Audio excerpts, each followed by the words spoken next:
You're standing there, someone asks you a question in English. You know the answer, you understand every word. But before you open your mouth, one sentence flashes in your mind. My English is weak. And just like that, you go silent. You nod, you smile, you say nothing. This has happened to you before, maybe today, maybe an hour ago. That sentence isn't just a thought, it's a habit. And every time you repeat it, you convince yourself a little more that it's true. But here's something important. That sentence is not the truth. It's not even about your English, it's a mental block, a habit your mind repeats automatically, like a reflex. And reflexes can be changed. In this video, we're not going to talk about grammar rules or vocabulary lists. We're going to talk about the real reason you freeze and how to fix it starting today. Because the truth is, your biggest problem was never your English level. It was that one sentence you keep repeating to yourself over and over until you started believing it. So where did this sentence come from? And why has it stayed with you for so long? Let's find out. Let's be honest with each other for a moment. You understand English. You can read messages, follow movies, and understand conversations around you.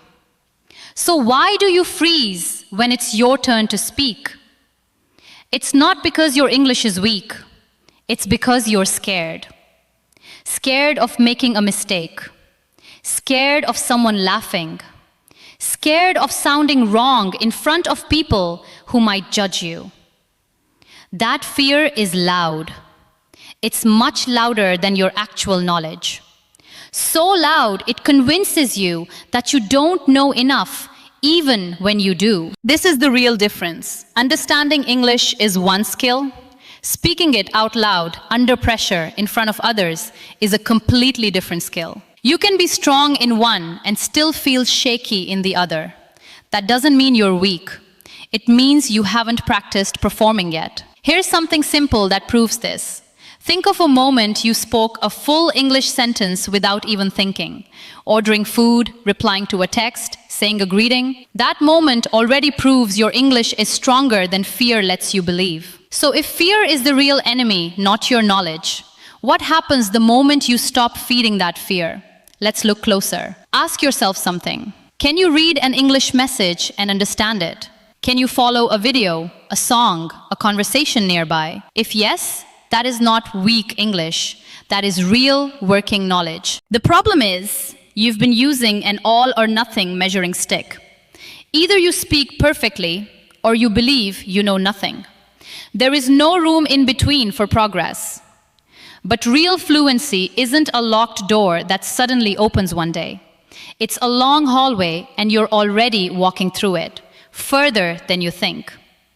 Every word you understand, every sentence you've ever spoken, every message you've replied to in English, all of that is progress. Not perfection, progress. Imagine measuring a plant's growth only by whether it's a full tree yet. You'd say it's weak every single day, even while it's growing taller and stronger underground. That's exactly what you're doing to yourself. So the belief that you must speak perfectly before you're allowed to call your English good, that belief was never true. And once you let it go, something opens up. It's time to look at what actually needs to change. Here is the one shift that changes everything. Stop saying my English is weak and start saying I'm practicing my speaking. These two sentences sound similar, but they create completely different feelings. One is a label. It says something is permanently broken inside you. The other is an action. It says you're doing something right now that gets better with time. Your brain believes what you repeat. If you keep repeating I'm weak, you'll keep acting like someone who's weak, hesitant, quiet, avoiding chances to speak. But if you repeat I'm practicing, you start acting like someone in progress, someone allowed to make mistakes, allowed to try again. This isn't about pretending everything is perfect.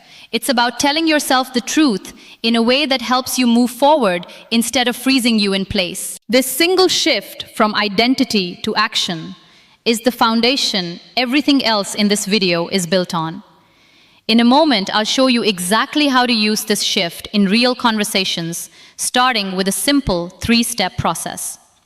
Let's break that down. Here are 3 small steps you can start using today.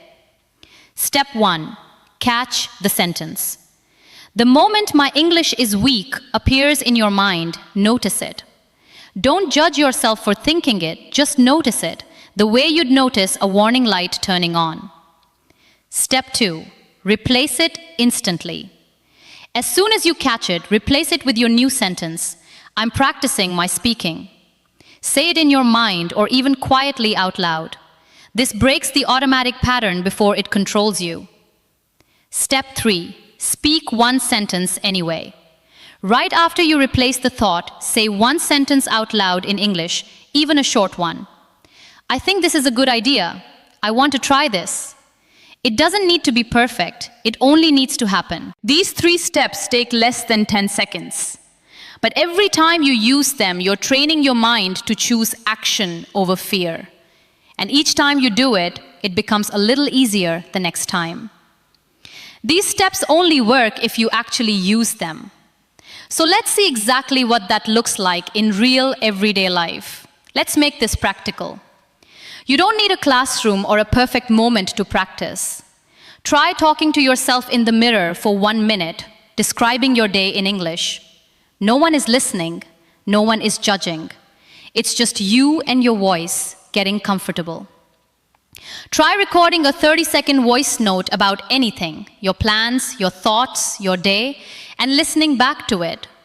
You'll be surprised how much better it sounds than you expected. Next time you get a message, try replying in English first before translating it in your head. Even one short reply counts. Or the next time you're ordering food, greeting a neighbor, or answering a simple question, try answering in English, even briefly. These are small, low-pressure moments, perfect for real practice. Each time you do one of these, it's not a small thing. It's a real win. A moment where you chose speaking over silence. Of course, even with all this, doubts will still creep back in sometimes. Let's talk about how to handle them when they do. You might be thinking, but what if I make a mistake? What if I say something wrong? What if people notice? Here's the truth. Mistakes are not proof that your English is weak. Mistakes are proof that you're practicing. Every single person who speaks English fluently today, even native speakers, has made thousands of mistakes along the way. Mistakes aren't the opposite of fluency. They're part of how fluency is built. Think about how a child learns to speak their first language. They say things wrong constantly. No one tells them to stop trying until they're perfect. They keep going, and slowly, naturally, they improve. You're allowed the same grace. A mistake in a sentence doesn't erase your effort. It doesn't cancel your progress. It simply means you tried, and trying is exactly what moves you forward. Once mistakes stop scaring you, something interesting starts to happen. You stop protecting yourself from speaking, and you start allowing yourself to grow. And when that happens, your entire sense of who you are begins to shift. Picture yourself a few weeks from now. You're in a conversation, and the old sentence, "my English is weak," tries to appear in your mind, like it always has. But this time, you notice it. You pause for half a second, and instead of going silent, you speak anyway. Maybe your sentence isn't perfect. Maybe you pause halfway through, but you finish it. And afterward, you don't feel embarrassed, you feel proud, because you did the hard part. You spoke. This is who you're becoming. Someone who doesn't wait for fear to disappear before acting. Someone who treats hesitation as a normal part of speaking, not a stop sign. Someone who measures progress by effort, not perfection. This transformation doesn't happen from one lucky moment. It happens from small, repeated choices. The same choices we've been talking about throughout this video. Every time you choose to speak instead of staying silent, you take one more step toward becoming this person. So how do you start becoming this person, starting today? Let's make it simple. Here is your simple plan for the next 24 hours. First, notice the sentence, "My English is weak," at least once today. Just notice it, don't fight it, don't judge it. Second, replace it at least once with, "I'm practicing my speaking." Say it in your mind or quietly out loud. Third, speak one full sentence out loud in English about your day. To yourself, to a friend, to a voice recording, anywhere. Just one sentence. That's it. Small, simple, doable. But if you actually do this one thing today, you begin proving something to yourself that no one else can prove for you.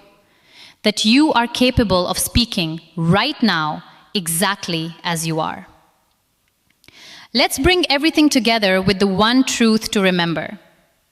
You began this video believing your English was weak, but now you know the truth. You were never weak. You were simply scared and unpracticed at speaking out loud. And that changes the moment you start, not the moment you feel ready. From here on, when that old sentence tries to return, you have something new to say instead. I'm learning to speak, and that's enough for today. That one sentence carries everything we've talked about. Progress instead of perfection, action instead of fear, practice instead of silence. You don't need to speak perfectly tomorrow. You just need to speak. One sentence, one moment, one small act of courage at a time. So the next time you feel that old fear rising, remember this. You're not weak, you're becoming.